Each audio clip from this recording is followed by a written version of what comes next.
इस लेक्चर में हम यहाँ डिस्कस करने जा रहे हैं इमॉर्टलिटी ओड। इससे पहले हम total 90 most important exam points discuss कर चुके हैं, जो कि रिलेटेड है विलियम वर्ड्सवर्थ के क्रिटिकल कमेंट्स के, उनके लाइफ से और टिंटन एबी से। आज के हम इस लेक्चर में हम डिस्कस करेंगे इमॉर्टलिटी ओड को। तो सबसे पहले क्वेश्चन यही पूछ लिया जाता है कि भाई ये जो इमॉर्टलिटी ओड है इसका फुल टाइटल क्या होता है। तो देखो, इसका फुल टाइटल है intimations of immortality from recollection of early childhood. इसका मीनिंग क्या है कि भाई इंटीमेशन का मतलब होता है इंडिकेशन, हिंट, कोई संकेत।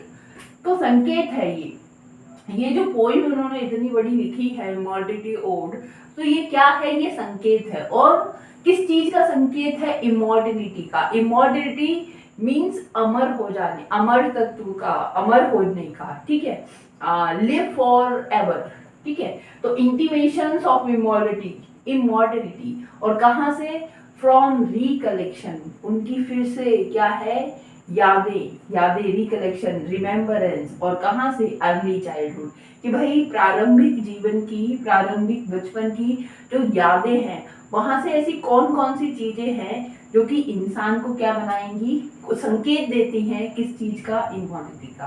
तो ये अर्थ है इस फुल टाइटल का। आगे हम देखते हैं कि भाई ये जो इमॉर्टलिटी ओड है वो कब कंपोज किया गया था। तो इमॉर्टलिटी ओड कंपोज किया था 1802, मगर ओनली 4 स्टेंजा, 1802 4 स्टेंजा। और ये जो 4 स्टेंजा है, समझने वाली बात ये है कि जो 1802 में ही इन्होंने कंप्लीट कर लिए थे, और ये सिर्फ 4 स्टेंजा हैं जो कि क्या होते हैं, इनमें कहीं ना कहीं वो अपने बचपन की बात करते हैं, नेचर की बात करते हैं, और ये एंड होते हैं किससे, एक क्वेश्चन के साथ एंड होते हैं। ये जो स्टेंजा है 4 स्टेंजा, तो ये एंड होता है, एक क्वेश्चन छोड़ जाता है। और उसके बाद 1806 यहाँ पर वर्ड्सवर्थ ने 7 स्टेंजास लिखे हैं, और फिर क्या किया है, यहाँ पर एंड करते हैं आंसर के साथ। तो ये 2 पार्ट में ये जो है इन्होंने लिखी है, ठीक है। कवर जो है वो बुक को जज नहीं कर सकता अंदर से वो कैसी है, मगर जो उसका टाइटल है, टाइटल कैन जज इट, ठीक है, क्योंकि टाइटल ही हमें 50% बता देता है कि उसके अंदर क्या लिखा है, या फिर उसके अंदर किस बात पर लिखा होगा, है ना। तो टाइटल से हम उस बुक को क्या कर सकते हैं, उस बुक के बारे में जान सकते हैं। तो इतना बड़ा ये जो टाइटल है इसका, इसके बारे में हम जान गए, हमने इसके बारे में समझा कि कहीं ना कहीं इमॉर्टलिटी से रिलेटेड इनका कॉन्सेप्ट है, और वो भी कहाँ से, अर्ली चाइल्डहुड से। आगे देखेंगे कि पब्लिश कब होती है। भाई 2 बार लिखी गई है, कंपोज करी है, पर उन्होंने इसको पब्लिश कब किया है, पब्लिश किया है 1807। इट इज पब्लिश्ड 1807, पब्लिश्ड 1807, और poems in 2 volumes, poems in 2 volumes में ये पब्लिश होती है। और एक और सबसे बड़ी बात ये है कि ये क्या है, ये जो पोएम है एन इरेगुलर पिंडारिक ओड, और टोटल 11 स्टेंजा। देखो 4 and 7 11 स्टेंजास। तो ये है क्या है, पिंडारिक ओड है। याद रखने वाली बात ये है कि भाई विलियम वर्ड्सवर्थ ने ओड लिखे तो पिंडारिक ओड लिखे, सोनेट लिखे तो उन्होंने पेट्रार्कन सोनेट लिखे, पीपी से हमें याद रखना है, ठीक है। तो उन्होंने ओड लिखा तो कैसा, पिंडारिक ओड लिखा, सोनेट लिखा तो पेट्रार्कन सोनेट लिखा, ओड लिखा पिंडारिक, सोनेट लिखा पेट्रार्कन। और नेक्स्ट पॉइंट है इंपॉर्टेंट क्या, कि विलियम वर्ड्सवर्थ ऑटोबायोग्राफिकल पोएम।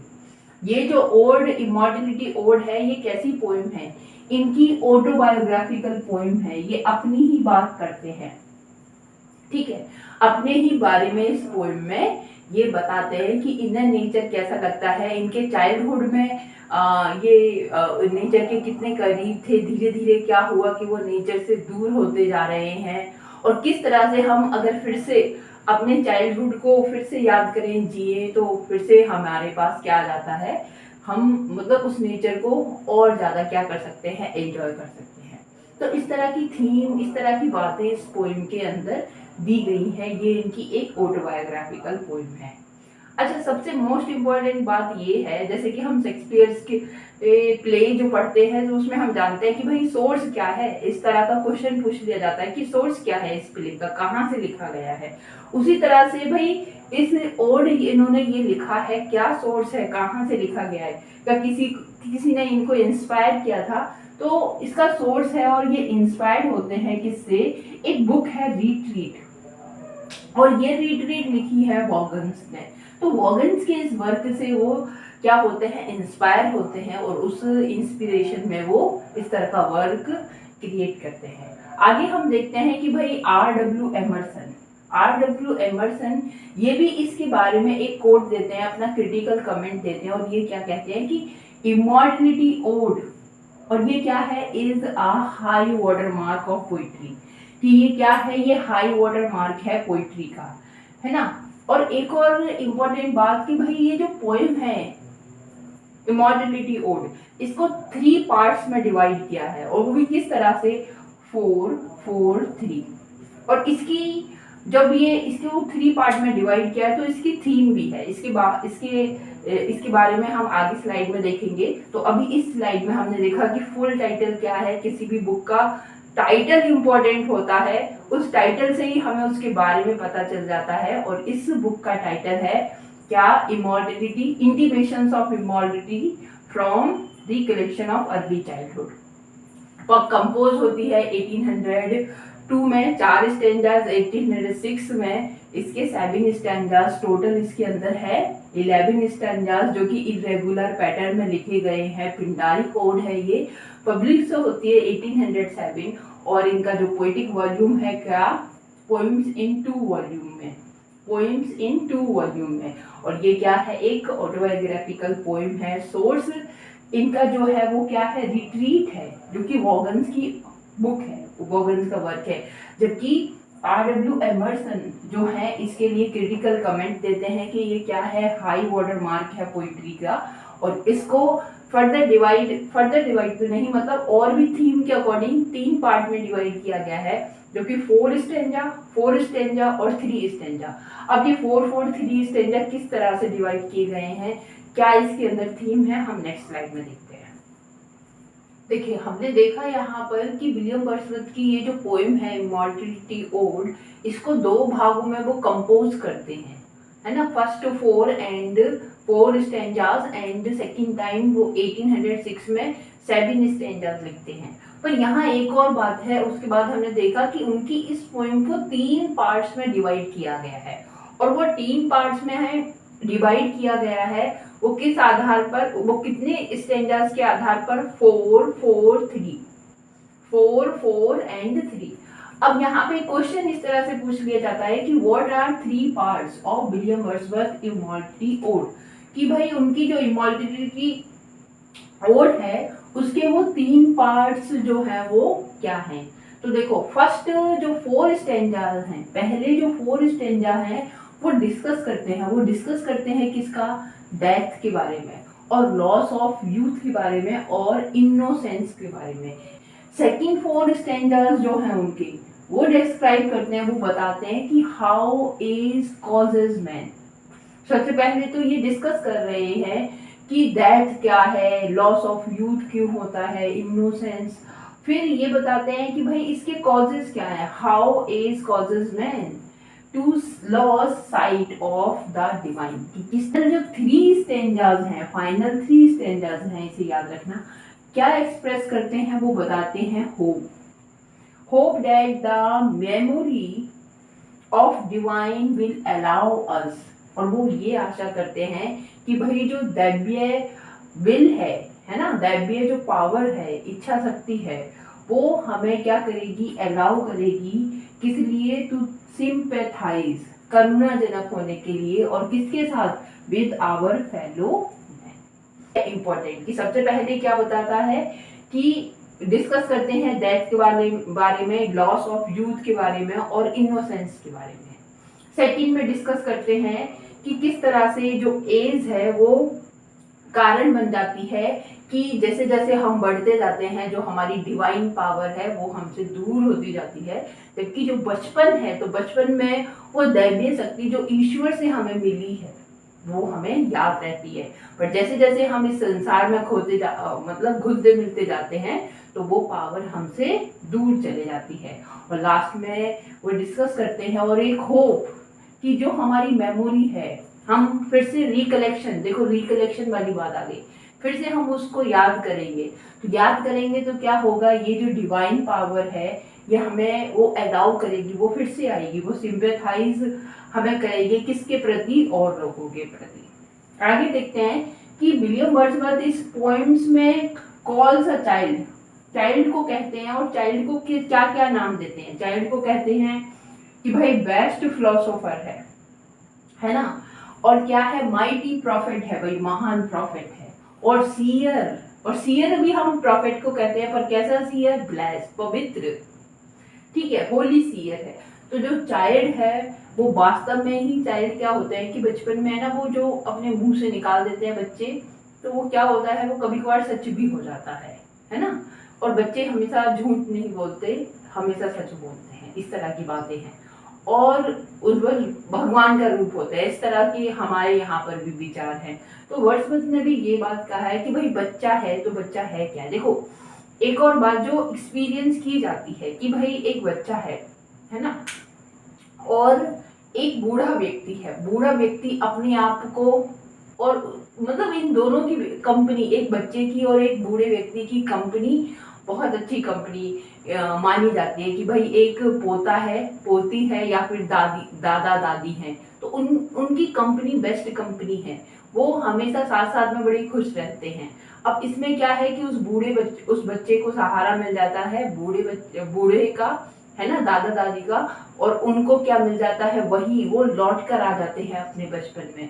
वो कहीं ना कहीं उसका उनको उस बच्चे की कंपनी इसलिए अच्छी लगती है, कहीं ना कहीं वो क्या करते हैं, वो जो बचपन है उसको वो फिर से एंजॉय कर पाते हैं, वो खुद भी क्या बन जाते हैं, बच्चे बन जाते हैं। कहीं ना कहीं इसी तरह की बातें जो विलियम वर्ड्सवर्थ हैं वो यहाँ पर बताते हैं, ठीक है। और इस वाले पोएम में उन्होंने क्या कहा है, उन्होंने अपने जो व्यूज एक्सप्रेस किए हैं, वो व्यूज क्या हैं कि ट्रांस माइग्रेशन है, और किस चीज का, सोल का, कि जो सोल है, आत्मा है, उसका क्या हो जाना, ट्रांस माइग्रेशन हो जाना, उसका स्थानांतरण हो जाना, उसका चले जाना, वापस पुनः उसी में लौट जाना, ठीक है, उस दैवीय शक्ति का लौट जाना या आ जाना, ठीक है।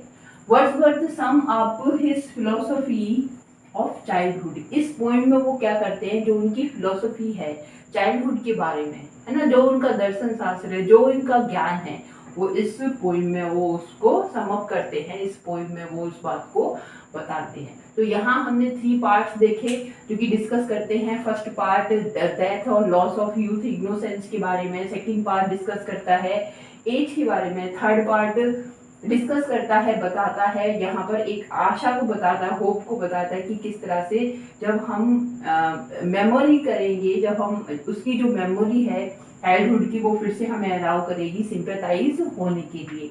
फिर कहते हैं वर्ड्सवर्थ क्या कि बच्चा क्या है कि बेस्ट फिलोसोफर है, माइटी प्रॉफिट है, और सीयर ब्लेस्ड है, ठीक है।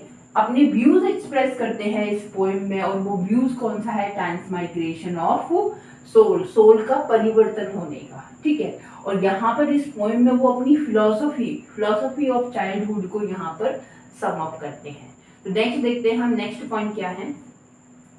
यहाँ पर हम कुछ लाइंस देखते हैं जो कि अक्सर एग्जाम में पूछी ही जाती हैं। बेटर होगा कि हम इन लाइन को, इनके मतलब को याद रख लें, जिससे कि हम इसको मार्क कर सके कि किस पोएम से ये ली गई है। तो देखो सबसे इम्पोर्टेंट जो लाइन है वो ये है कि there was a time when meadow grove and stream the earth and every common sight to me did seem apparelled in celestial light. तो यहाँ पे विलियम वर्ड्सवर्थ कहते हैं कि भाई एक समय था जब क्या हुआ करता था कि ये जो मिडोज हैं, ये ग्रूव हैं, स्ट्रीम है, ये झरने हैं, ये ग्रूव हैं, वन है ना, मिडोज हैं, बागान जो हैं, the earth and every common site, और ये जो पृथ्वी है और हर एक छोटा सा दृश्य, common sight, to me did seem, और मुझे ऐसा लगता था कि ये क्या किए हुए हैं, ये पहने हुए हैं, अप्रेल्ड किए हुए हैं। और किस चीज को पहने हुए हैं? सेलेसियल लाइट को, दिव्य शक्ति को, दिव्य रोशनी को, है ना। तो यहाँ पर इनका कहने का मतलब क्या है? It is opening line of immortality ode, इसीलिए ये सबसे ज्यादा इंपॉर्टेंट है। इसे याद रखना कि स्टार्टिंग में वो क्या कहते हैं, वो कहते हैं कि भाई ये पूरा, जिसको भी नेचर को वो देखते हैं तो नेचर क्या है, पूरी तरह से ढका हुआ है, पहने हुआ है। और क्या पहने हुआ है? वो सेलेसियल लाइट को पहने हुआ है, दिव्य शक्तियों को पहने हुआ है ना, दिव्य। तो जिससे क्या है कि उन्हें वो बहुत अच्छा लगता है, आकर्षित लगता है। तो इस तरह का उनका कहना है। तो इसको, इस लाइन को याद रखना है, apparelled in celestial light, every common sight apparelled in celestial light.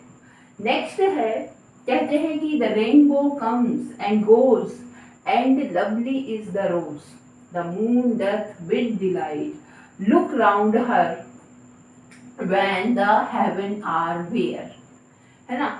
तो यहाँ पर कहते हैं कि जो रेनबो है वो आसमान में आता है और चला जाता है। एंड लवली इज द रोज, और ये जो रोज है वो कैसे लगते हैं? बहुत ही सुंदर लगते हैं। मून भी जो है चमक रहा है, किसके साथ? डिलाइट के साथ।